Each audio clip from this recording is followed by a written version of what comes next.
Bueno, pues nada, estamos aquí una tarde más, Ana y yo, para poder explicaros y comentaros algunas cosillas que nos preocupan y que podemos hablar de ello y podemos ayudar a conocerlas y cómo prevenirlas y cómo tratarlas.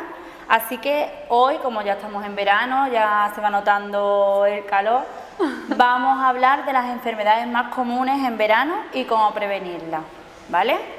Pues yo voy a comenzar hablando de la hidratación, que es un tema muy importante que todos sabemos y se va repitiendo constantemente, que tenemos que estar muy hidratados para las temperaturas extremas que en Andalucía y en España y en fin hay. Y tenemos que tener eso muy en cuenta, lo de la hidratación. Vamos a dar recomendaciones para cómo estar bien hidratado y cómo prevenir en caso que haya una deshidratación, qué es lo que tenemos que hacer. Bueno, pues comienzo diciendo que la hidratación es muy importante, sobre todo en niños y en ancianos, porque son más susceptibles a golpes de calor, a que las altas temperaturas les afecten.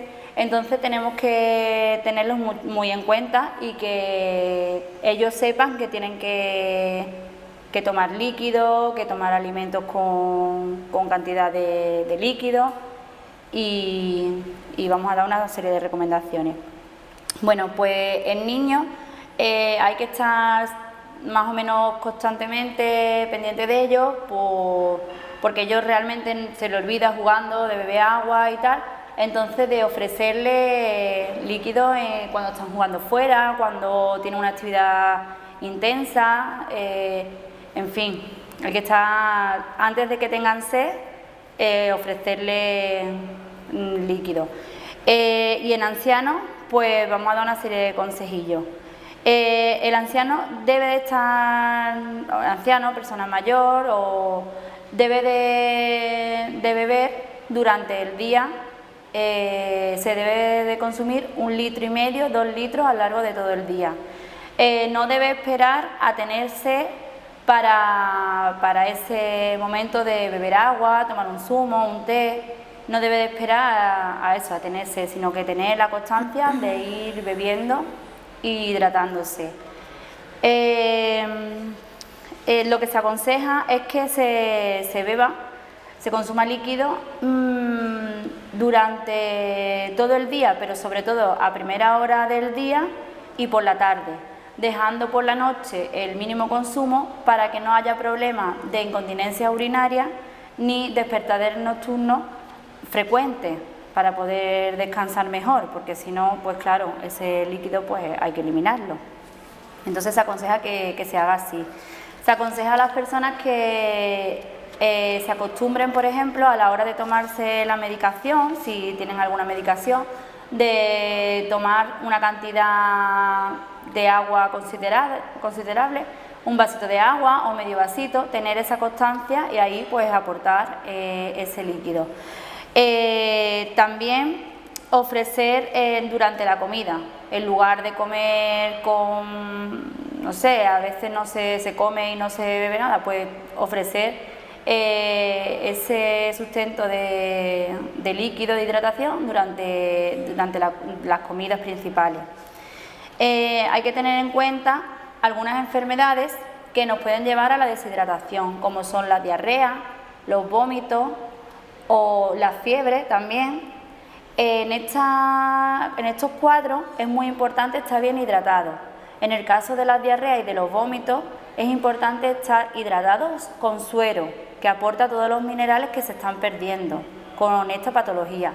En el caso de la fiebre, pues con agua o con cualquier otro líquido para mantener la temperatura corporal. Es importante.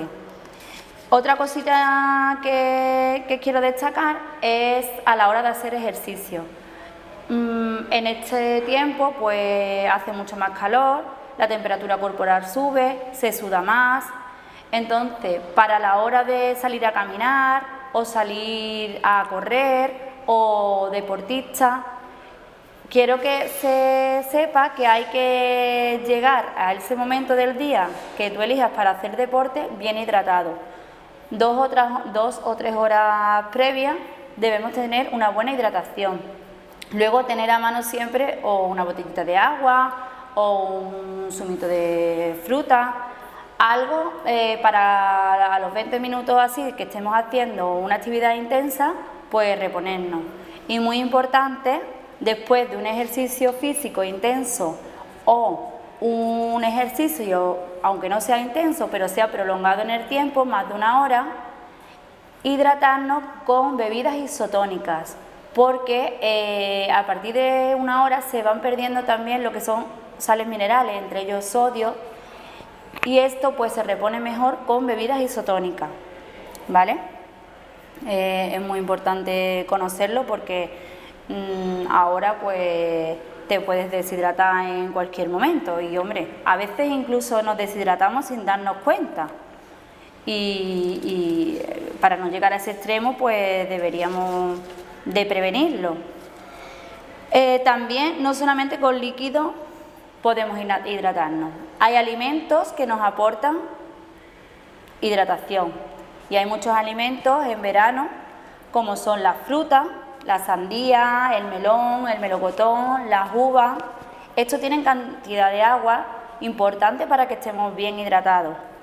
Los zumos de fruta, mejor naturales que envasados porque tienen mucho azúcar. Batidos también de fruta. El gazpacho, muy importante y que aquí pues se consume mucho. El gazpacho, aparte de darnos hidratación, también nos aporta fuentes de vitaminas y de minerales. Entonces es una bebida ideal para esta época estival, es muy importante. Las ensaladas, sobre todo de hoja verde, la lechuga tiene mucha agua, la zanahoria, los tomates y ¿qué más? Pues los lácteos también, un vasito de leche fresquita o yogures. Eso también nos aporta y no tenemos que estar todo el día pues con el agua, porque lo que se dice de 1,5 litros, 2 litros de agua al día, pues entre líquidos y alimentos como los que acabo de enumerar.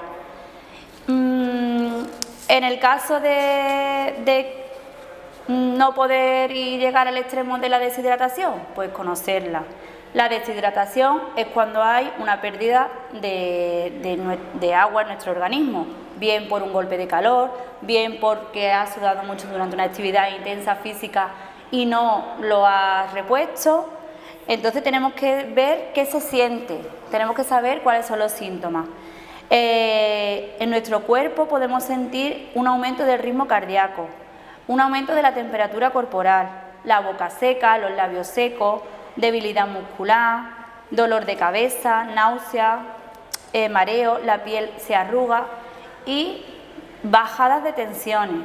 Eso es muy importante, que ya hablaremos de la tensión también, que es muy importante, porque una deshidratación puede llevar a eso, a una bajada de tensión.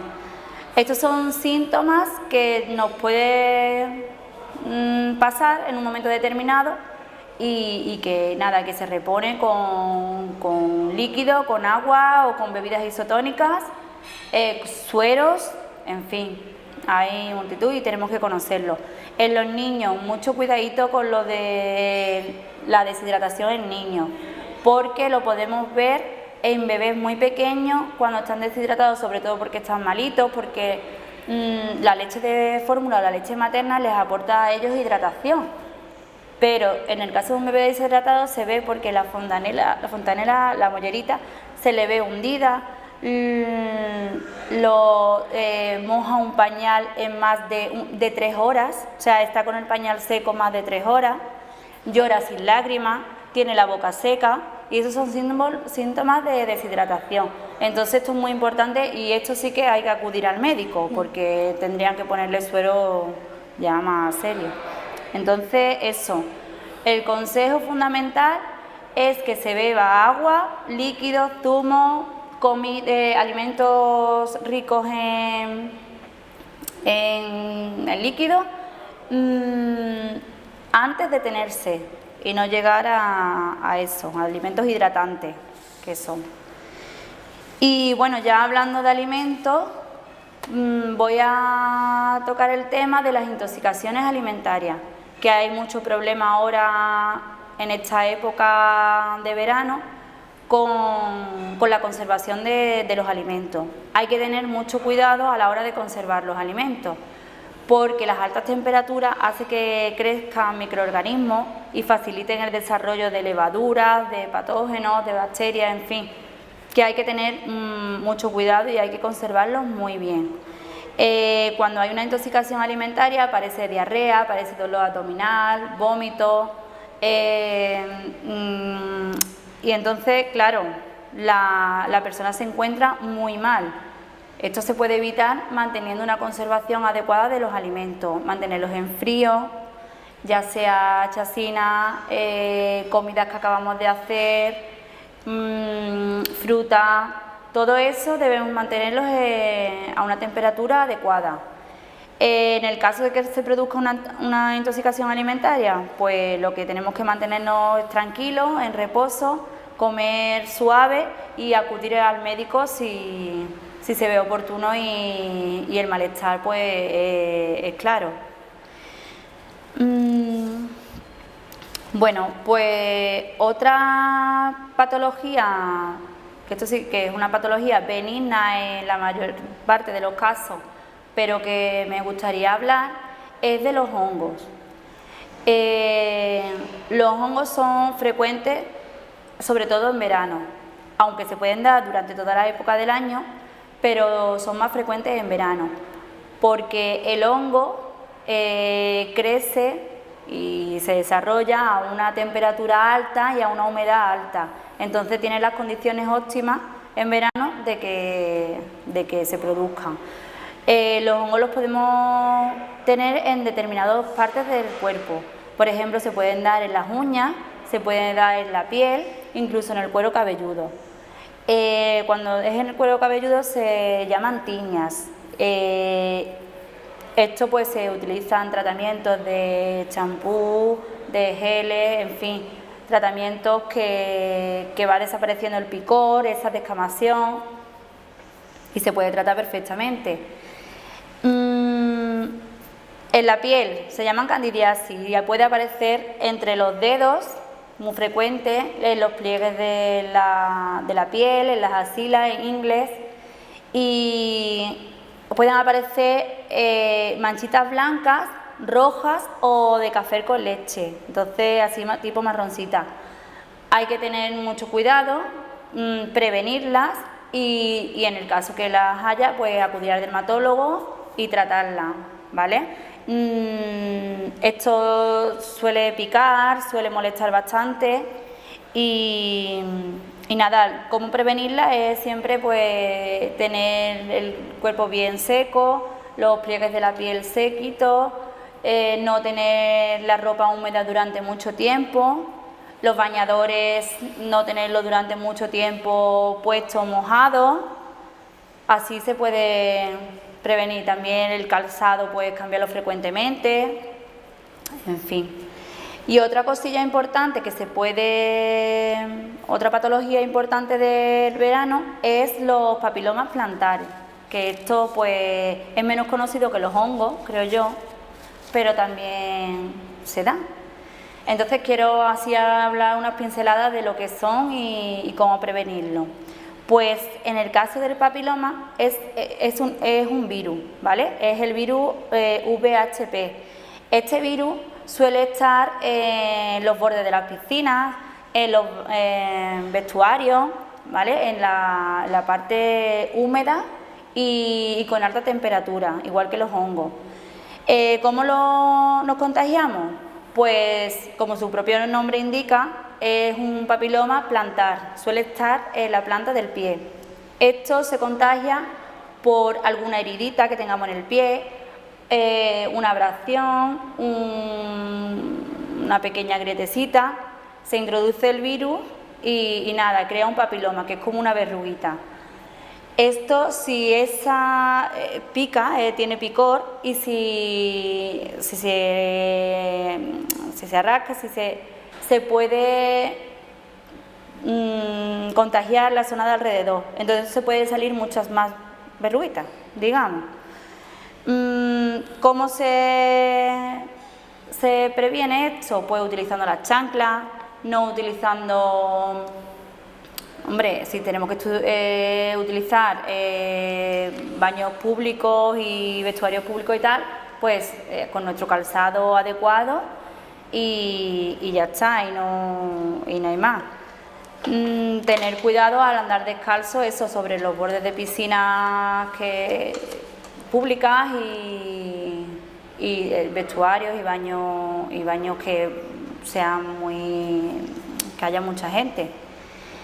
Y nada, en la prevención pues eso, pies muy sequitos, calzado adecuado, evitar andar descalzo y ya está. Estas son enfermedades que son benignas, porque en la mayoría de los casos son benignas, pero que es bueno conocerlas para que se puedan prevenir, ¿vale? Y bueno, por mi parte, hemos hecho un pequeño resumillo de estas cositas. Muy interesante, muy interesante. Pues aquí está Ana. En mi caso voy a empezar por las quemaduras solares. Las quemaduras solares son muy frecuentes también en el verano. Se deben a la radiación solar, que produce un enrojecimiento en la piel que puede llevar incluso a formar ampollas o ulceraciones. Estas quemaduras y esta radiación solar puede llevar a que a la persona le salgan hiperpigmentaciones en la piel, las típicas manchitas de la cara. También puede agravar patologías cutáneas que ya tenga esa persona en ese momento, como es la rosácea, el vitíligo, lupus, y favorece que aparezcan brotes de acné. También favorece que salgan tumores en la piel y carcinomas. Entonces, por eso es tan importante la protección solar, porque al final queremos evitar que aparezca un cáncer, ¿vale? Y tenemos que tener en cuenta que la fotoprotección es importante para prevenir el envejecimiento cutáneo. De hecho, he traído aquí, esta foto es real, ¿eh? Esta foto es de un camionero canadiense de 69 años que durante 28 años expuso constantemente la parte izquierda de su cara a los efectos perjudiciales del sol. Es un clásico en la dermatología. Entonces, si os dais cuenta, fijaros cómo se nota en esta parte las arrugas y las manchas en comparación con la parte a la que no le da el sol. Es impresionante, porque es que el sol es responsable del 80% del envejecimiento que se da en la piel. Entonces, aquí se ve claramente el efecto del sol. Este hombre no usaba protección solar. Y también es bueno ver esto porque así nos damos cuenta de que los cristales, el vidrio, no frena la radiación ultravioleta, la traspasa. Entonces, fijarse que parece aquí 20 años mayor que en esta parte de la cara. La protección solar es importantísima. Lo ideal es que sea de 50, pero mínimo de 30. Hay un bulo que es que hay gente que dice que usar fotoprotectores impide que te pongas moreno. Esto no es así. Es cierto que el moreno se alcanza de una forma más tardía, pero también es un moreno más resistente. No influye, influye a la hora de la velocidad. Hay que tener en cuenta también que los protectores solares caducan. Normalmente tienen un etiquetado similar a este, tenemos que fijarnos porque hay veces que duran 6 meses, 12 meses. Esto significa que dura 12 meses abierto. De tal forma que cuando nosotros abramos ese protector lo podemos usar 12 meses y a los 12 meses lo suyo es tirarlo y comprar uno nuevo, porque ya a partir de entonces la eficacia y la seguridad disminuye. En cuanto a la edad, hay que tener en cuenta que los niños pequeños tienen la piel más sensible y más fina. De hecho, cuando un bebé es recién nacido hasta los 6 meses, lo ideal sería que lo expongamos lo menos posible al sol y en caso de salir a la calle, usar un fotoprotector adecuado a su tipo de piel, que en este caso debe ser de filtro físico. De los 6 meses a los 3 años, también sería bueno que no expusiéramos al bebé al sol, al niño al sol, que se haga lo menos posible. En caso de hacerlo, también usar el fotoprotector adecuado y también si podemos ponerle gafas de sol que tengan una buena cobertura y fijación para que no se les caigan, pues también sería adecuado.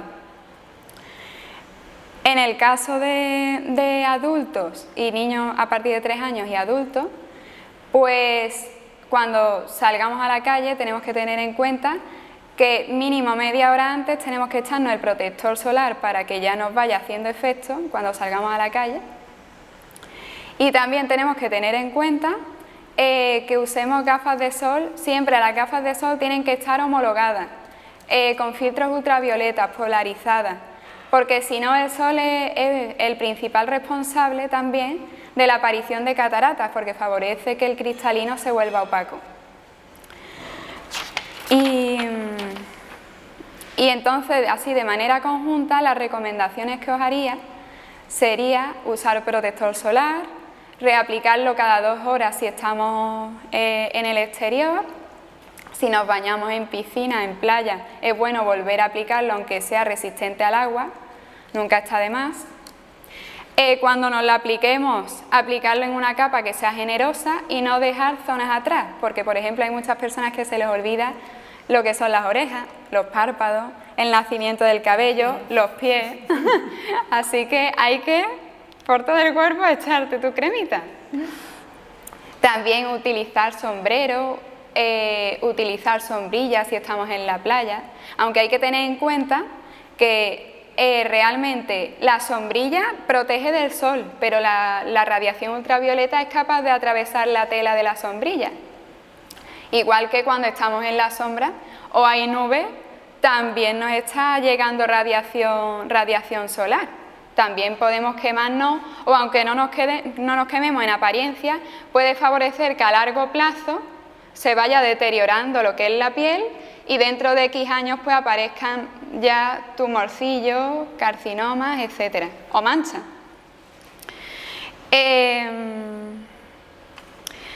Luego, también cuando estamos morenos hay que seguir echándose protección solar. Que nos creemos que por estar morenos ya somos inmunes a todo y no, hay que seguir echándosela, ¿vale? Hay que tener en cuenta también que hay muchos medicamentos que son fotosensibilizantes, es decir, que favorecen que nos quememos con más facilidad. Hay muchísimos anticonceptivos, antihipertensivos, diuréticos, antiulcerosos, antibióticos, antiinflamatorios como el ibuprofeno. Entonces, ¿qué es lo ideal en estos casos? Pues si el médico lo ve bien, porque hay determinados medicamentos que tienen que tomarse sí o sí a una hora del día, pues si el médico lo ve bien, tomar ese medicamento por la noche antes de irnos a dormir, de forma que cuando ya al día siguiente nos expongamos al sol, la concentración de ese principio activo o medicamento sea menor y no afecte tanto en este sentido, aunque estándonos protección solar no tendríamos ningún problema, ¿vale? Sea el momento del día que sea cuando nos lo tomemos. También os quiero hablar de las cabinas de bronceado. Son muy perjudiciales, porque tú imagínate la intensidad de la radiación que te dan en una cabina de bronceado para que tú entres blanquito y salgas morenísimo. Eso, hombre, hay que tener en cuenta que es perjudicial, es muy perjudicial. Entonces yo propongo una alternativa que es muchísimo más saludable, que son los autobronceadores. Están elaborados con dihidroxiacetona y estos autobronceadores no son perjudiciales para la salud de la piel, no protegen del sol y su mecanismo de acción es que tiñen las células muertas de la capa más externa de la piel, que de forma natural es lo que al final se descama en 2 o 3 días. Pues tiñe esa capa y entonces da aspecto de que están más morenos. Esto es una buena alternativa.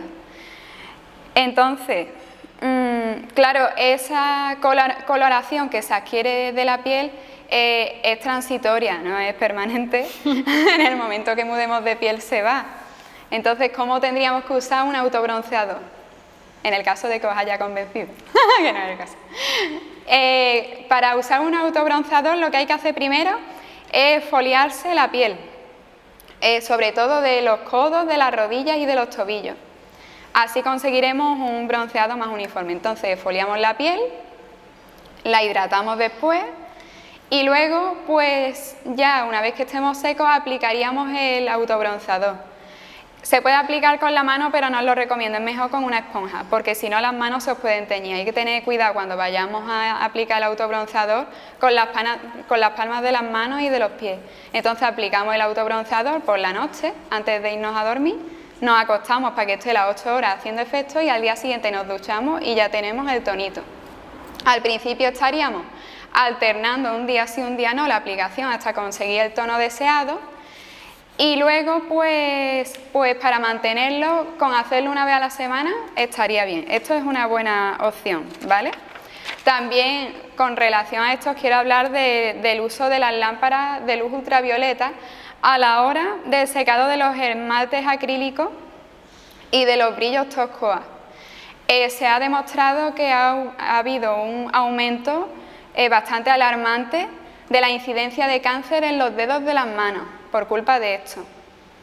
Entonces la solución o la forma de prevenirlo sería usar los esmaltes de toda la vida, o en caso de ir a sitios donde utilicen este tipo de lámparas, por lo menos echarse media hora antes protección solar de 50. Y nada, con respecto a la protección ya habríamos terminado. Y ahora pues voy a hablar sobre la cistitis. La cistitis es otra enfermedad que se da muchísimo en el verano, que al final lo que sucede en ella es la inflamación de la vejiga que puede llegar a afectar a los riñones. Se produce más en mujeres que en hombres, porque como tenemos la uretra más pequeña, pues eso facilita que entren los microorganismos patógenos a la vejiga y produzcan la cistitis. ¿Cuáles son los síntomas de esta enfermedad? Pues los síntomas son unas ganas muy frecuentes e imperiosas de ir a orinar. Cuando vas a orinar, orinas poquito y te da la sensación de que no se ha vaciado la vejiga por completo. La orina es turbia y con un olor fuerte, puede incluso a presentar sangre y puede llegar incluso la cistitis a producir fiebre. El tratamiento pues sería un antibiótico que tendría que recetarlo el médico una vez que haya hecho la tira para ver el antibiótico más adecuado en tu caso. Y para prevenir la cistitis, lo ideal es que cuando nos bañemos en la piscina y tal, nos sequemos rápidamente o incluso nos cambiemos de bañador a uno que esté seco. Evitar la ropa ajustada, beber agua mínimo 2 litros al día, mucha agua. También podemos optar por probióticos para reforzar la flora vaginal, que al final en las cistitis que son recurrentes, que se producen así muchas veces seguidas, muchas veces porque la flora vaginal está debilitada, que son los microorganismos buenos que viven en lo que es nuestra vagina. Entonces esos microorganismos nos protegen de muchos tipos de hongos, en este caso de la bacteria, y claro, si está debilitada por la toma de antibióticos que no distingue entre bacterias buenas y malas, pues claro, se puede debilitar y eso hace que si llega un microorganismo patógeno no tiene ninguna defensa ahí que le haga frente y le es muy fácil instaurarse. Entonces, tomar probióticos, ya sea por vía oral o ponerse un probiótico por vía tópica, vaginal, pues sería también muy adecuado. Y también evitar retrasar el hecho de ir al baño cuando tienes ganas de orinar. Otra patología muy frecuente en verano es la otitis. La otitis es la infección que se produce en el oído. Es muy frecuente porque, claro, cuando nos bañamos hay veces que se nos queda el agua metida en el oído y como el agua esté contaminada puede producir este tipo de infección. ¿Cuál sería el tratamiento? Pues el tratamiento tomaríamos un analgésico para el dolor y también pues si necesitamos ya unas gotas antibióticas tendríamos que ir al médico para que nos diga cuáles. Para prevenir la otitis sería bueno evitar sumergir la cabeza a menudo en el agua. En caso de que nos guste mucho el chapoteo, pues podemos usar tapones para los oídos, que los hay de muchos tipos, los hay de espuma moldeable, que tú haces así como un cilindro, te lo metes en el oído, se expande y se queda ahí perfectamente acoplado. O los que son de cera y silicona, que también se moldea, le dan la formita y lo introduce. O los que vienen ya premoldeados de silicona con forma cónica, que entonces te lo pondrías en el oído, lo enroscas así. Yo es que soy experta porque soy muy dada a la otitis, se anota un poco. Lo enroscas así y se quedan los oídos perfectamente y puedes hacer el pino, dar volteretas debajo del agua, todo lo que queráis, no pasa nada. También otra forma de prevenirnos es cuando salgamos de la piscina, secarnos muy bien y intentar limpiarnos el oído. Y otra de las cosas que también se produce mucho en verano son las alergias y picaduras de insectos. En este caso, lo que tendríamos que hacer es, para prevenir la picadura del mosquito o de la avispa o de la abeja, utilizar repelentes, ya sean spray, pulseras también hay incluso geles de baño. Usar repelente y en casa tener un dispositivo que sirva de repelente también y que evite que esos insectos entren a casa. Cuando ya tenemos la picadura, lo ideal es echar una cremita, podemos desinfectar la zona y echar una cremita específica para picadura que disminuya la inflamación y alivie el picor y favorezca que se quite antes la roncha. En caso de personas que tengan ya una alergia, pues lo suyo sería que le pidieran al médico, o el médico a lo mejor pues lo hace de por sí, ponerle Urbazón o ponerle algún tipo de medicamento por el estilo para que lo tenga preparado y en caso de que le pique un insecto de los que le da alergia, pues que el padre o quien esté por ahí o incluso él mismo se aplique su inyección y ya proceda a ir al ambulatorio o al centro médico. Y luego también me gustaría hablar de las mascotas, que también hay que tenerlas en cuenta en esta época. Las mascotas, es que ahora con el verano llega el tiempo de las pulgas de la garrapata, que están durante todo el año, pero en verano hay muchísimas más. Entonces a nuestros queridos amiguitos también hay que protegerlos de su picadura porque transmiten muchas enfermedades. Entonces, tanto al animalito como a nosotros nos lo puede pegar a raíz de una pulga. Entonces, para prevenirlo podemos usar collares, pipetas, comprimidos. Hay que tener en cuenta la duración de la efectividad. Si duran 2 meses, pues tener la precaución de que a los 2 meses ponerle un collar nuevo o darle un comprimido nuevo. Y también es el tiempo de la leishmaniosis, que la transmite un flebotomo, que es como un mosquito con pelillos, y claro, también produce la enfermedad de la leishmaniosis, sí es bastante fuerte para los animales. Entonces, en este caso, tendríamos que también ponerle un collar que sea repelente del flebotomo y evitar pasear a nuestro perro, a nuestra mascota, al anochecer y al amanecer, que es cuando tiene más actividad el flebotomo. Y otra cuestión es que hay que evitar los golpes de calor. Para ello, lo ideal es que nuestra mascota tenga accesible de forma continua agua que esté fría y en abundancia y que tenga una zona con sombra, para que el animalillo se resguarde del solazo. Y nada, eso sería todo. Esperamos que os sea de utilidad. Bueno, esperamos que no os sea de utilidad porque no tengáis que usar ninguno de nuestros consejos y os vaya el verano estupendísimamente, ¿vale? Y nada, que disfrutéis mucho. Esta estación a mí es que me encanta porque, mira, he venido hasta para la ocasión con mis palmeras en la camisa. Que disfrutéis mucho. Que también aprovechéis el tiempo con las personas que tenemos al lado, que valoremos cada minuto, cada segundo, que este verano es muy distinto al verano pasado. Gracias a Dios. Gracias a Dios. Así que nada, aprovechadlo al máximo y que vaya todo estupendamente.